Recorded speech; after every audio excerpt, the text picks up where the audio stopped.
महाराष्ट्र मंडल महाराष्ट्र समुद्र प्रसाद की कन्या को से स्थान आसन ग्रहण कराइबे आमे समस्त करताल सहित से स्वागत करबा।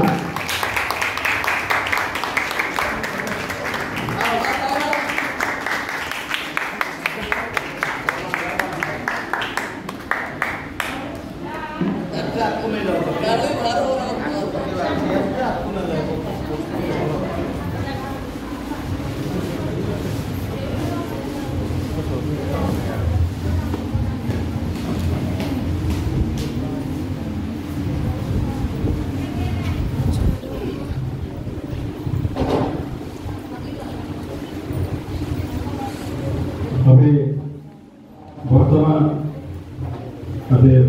धर्मशास्त्र गोटे अंश पाठ करने तार 13 पूर्व 4 अंश विवाह समस्त मध्य आदरण हो प्रभु ए वर कन्या को आशीर्वाद करतु मंगल करतु प्रभु ईश्वर इस स्थान से विद्यमान अटंती। वर्तमान आम संगीत भाव में प्रार्थना करवा अनुरोध कर महर्षि से संगीत प्रार्थना कलापर पालक महर्षि वर्तमान विभाग कार्य शुरू एणु पालक महर्षि द्वारपूर्वक प्रस्तुत हूँ। वर्तमान आम प्रार्थना करवा अब मंडल निगम पानी महर्षि से प्रार्थना करेंगे।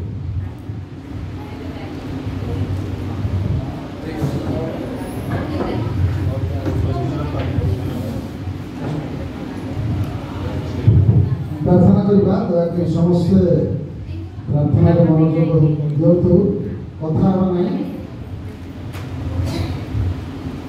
पवित्र मंगलमय दयालु सर्वस्व पिता तुमरे धन्यवाद करुछु प्रभु।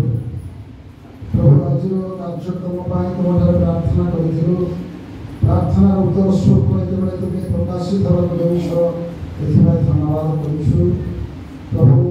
तुम्हें कुशल विपद मंगल को नेल पुणी पुनर्बार आनिल तुम से ख्रीष्टीय झुंपापुर मंडल एकत्रित कर सुमन पुणी दीप्तिराणी को तुम विधि अनुसार विवाह कार्य करने सुजोग प्रदान कर धन्यवाद करुछु।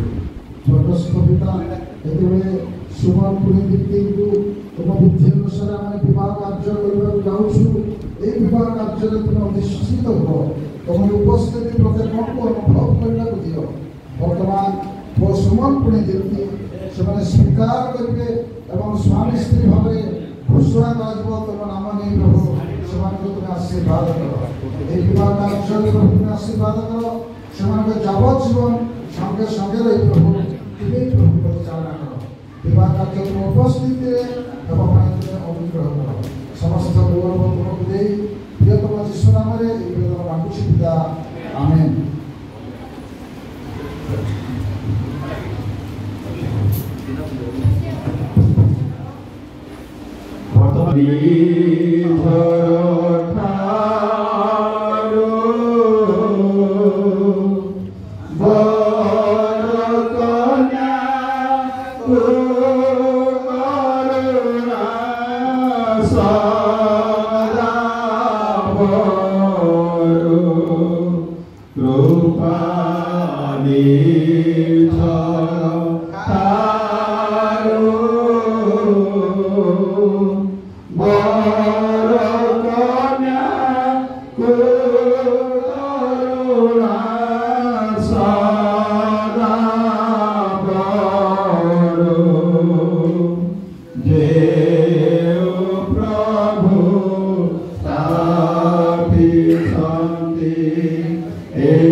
आमे माने सर्वदर्शी प्रेममय ईश्वर साक्षात एवं समग्र उपासकों साक्षात पवित्र विवाह बंधन आबद्ध करने ସମ୍ମୁଖସ୍ଥ ଏହି ଯୁବକ ଯୁବତୀଙ୍କ ସହ ଏକତ୍ର ସମବେତ ହୋଇଅଛୁ।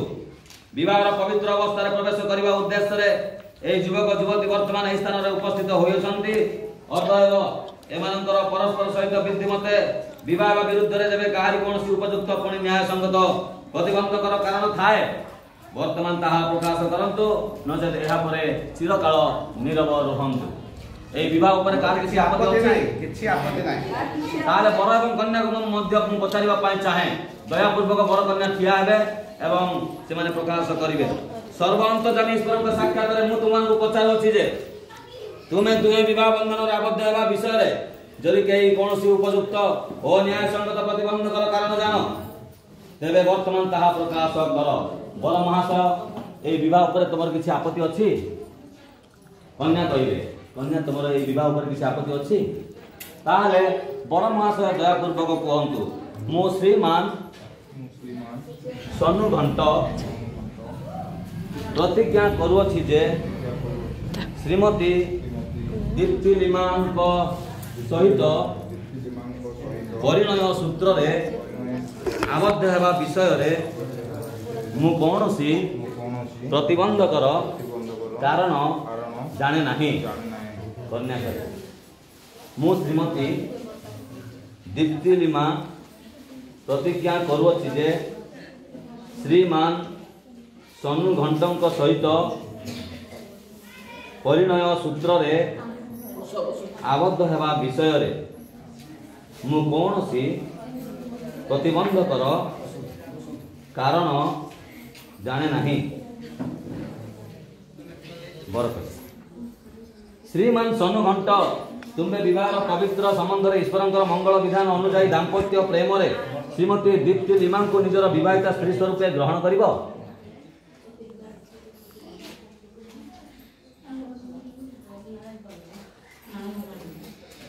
तुम्बे कि सर्वावस्था यहाँ प्राणर सहित प्रेम समादर सांत्वना और प्रतिपालन कर पुणी मृत्यु विच्छेद पर्यंत केवल ए स्त्री आबद्ध रही विशुद्ध पवित्र प्रणय यहाँ सहित बास कर।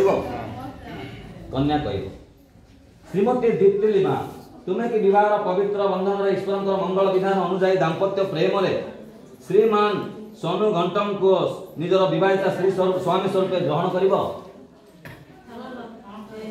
तुम्बे कि सर्वावस्था यहाँ प्राणर सहित प्रेम समादर और सांत्वना प्रतिपालन कर पुणी प्रभु साक्षात सर्व विषय यहाँ बसीभूत हो मृत्यु विच्छेद पर्यंत केवल यही स्वामी आसक्त रही विशुद्ध पवित्र प्रणय यहाँ सहित बास कर।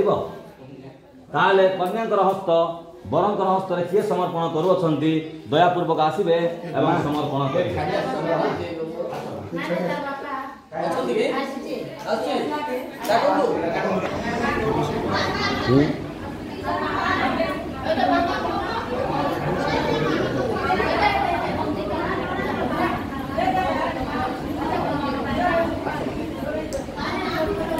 कन्याकर डाहाण हाथ बरंकर डाहाण हाथ रे समर्पण कर।